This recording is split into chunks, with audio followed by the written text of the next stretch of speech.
এক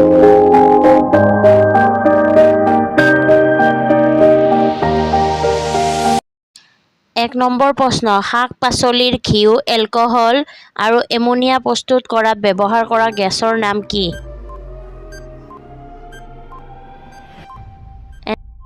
এনচাৰটো হ'ল hydrogen. ২ number প্ৰশ্ন, পচি যোৱা কণীৰ গোন্ধৰ বাবে কোনটো গেছ দায়ী?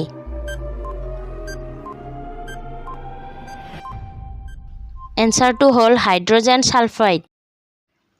৩ নম্বৰ প্ৰশ্ন, কিহৰ উৎপাদনত মালয়েছিয়া আগশাৰীত?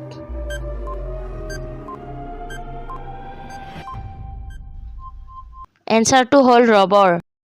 ৪ নম্বৰ প্ৰশ্ন, সিন্ধু উপত্যকাৰ মানুহে কোন গছক পূজা কৰিছিল?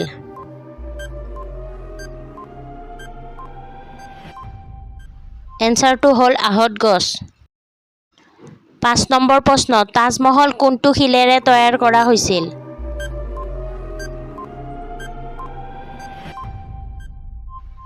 এনচাৰটো হ'ল গ্ৰেনাইট।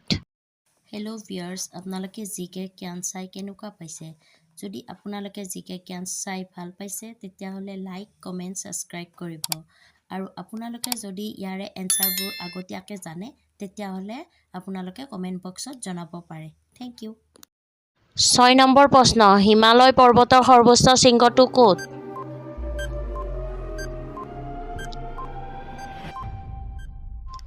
এনচাৰটো হ'ল মাউণ্ট এভাৰেষ্ট। ৭ নম্বৰ প্ৰশ্ন, ৰাম মন্দিৰৰ উচ্চতা কিমান?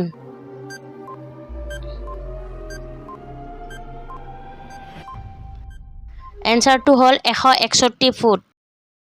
৮ নম্বৰ প্ৰশ্ন, কোনটো জন্তুৰ গাখীৰৰ পৰা দৈ তৈয়াৰ নহয়?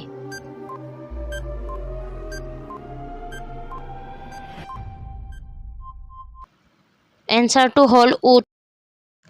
৯ নম্বৰ প্ৰশ্ন, লং খালে কোনটো বেমাৰ ঠিক হয়?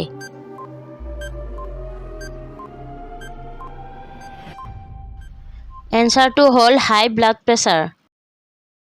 ১০ নম্বৰ প্ৰশ্ন, পৃথিৱীৰ কোনটো জীৱই ৬ দিন উশাহ বন্ধ কৰি ৰাখিব পাৰে?